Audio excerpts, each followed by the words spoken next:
So, ayun mga tropa. Nandito tayo ngayon para gumawa ng email or Gmail. Una, pindutin natin ang Gmail app. Tapos, pindutin natin yung arrow sa baba. Tapos, done. Tap natin yung done. Tapos, add an email address. Tap lang natin. Ngayon, makikita natin ang iba't ibang uri ng email. Yan ang Google o ang tinatawag nating Gmail. Merong Outlook, Yahoo, Office 365 at iba pa.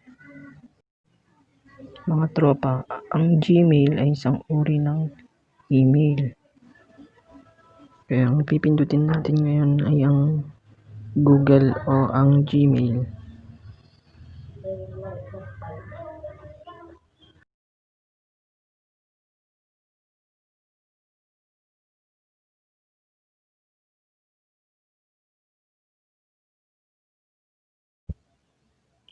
Tap natin ang create account.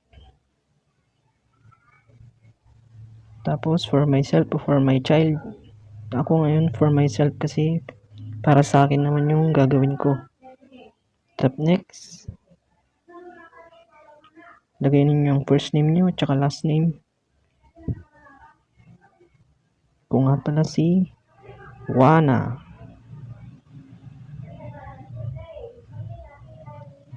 Next. Tapos ang birthday nyo.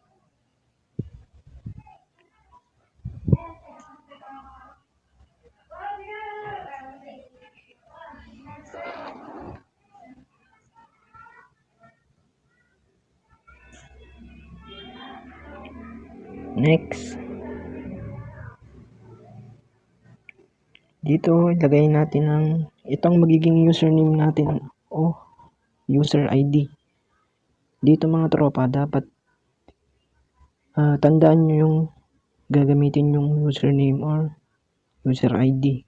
Kasi later hindi nyo kayo makakapag-login kung wala ito. Mas maganda kung isusulat nyo siya sa papel at itago ninyo. Dito kahit ano pwede nating ilagay as username basta available siya. Kung makikita nyo yung mga nilalagay ko is hindi available, kaya naghahanap ako kung ano yung pwedeng available na username. Para sa akin mas maganda kung yung pangalan nyo o buong pangalan. Kung hindi available, gaya nyan, dagdagan nyo na lang ng number o ng letters. So yun, okay na. Ngayon maglagay naman tayo ng password. Kung mababasa nyo dyan, sabi niya create a strong password. Mas okay kung merong letters, may number at may symbol yung password nyo. So ako, ganun ang ginagawa ko para hindi siya basta-basta ma-hack.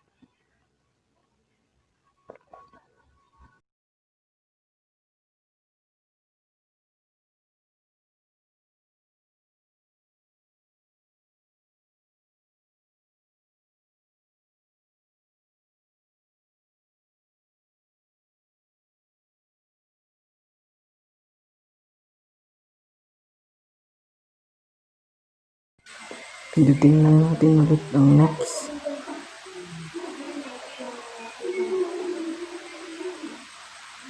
So guys, tatanong kung mag-add ng number, ang phone number. Mas maganda kung mag-add kayo, pero ako dahil naman sample lang to, i-skip ko na lang. Kasi pag nag-add kayo ng number nyo, kapag nakalimutan nyo yung password nyo, pwede nyo ma-recover dahil through cellphone number. So yan, in-skip ko. So ayan, nakita nyo na yung user ID natin or username. So click lang next ulit. Yan dito. Ito, pinindot ko yung more options sa baba. Ayun, pwede nyong, ako kasi in-off ko yung mga yan. Sundan nyo lang yung pinipindot ko. Gaya ng ads, personalization. Parang in-off ko sila, pati yung YouTube history. Para hindi man lang malagay sa account ko. Tapos, click nyo lang yung I agree.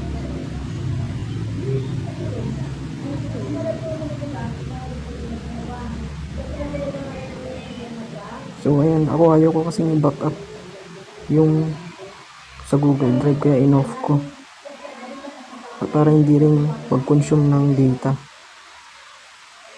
So ayan, okay na siya.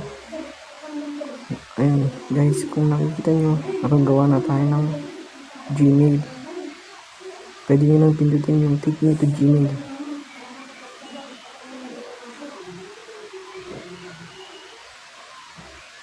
So yan, okay na, pwede na tayo mag-send ng email o mag-attach ng file o mag-send ng file. Ngayon, susunod na video mga tropa, tuturuan ko naman kayo kung paano mag-create o mag-compose ng email, kung paano mag-send ng file o ng picture o mag-attach or send na tinatawag. So abangan nyo lang yung next video. So hanggang dito na lamang mga tropa.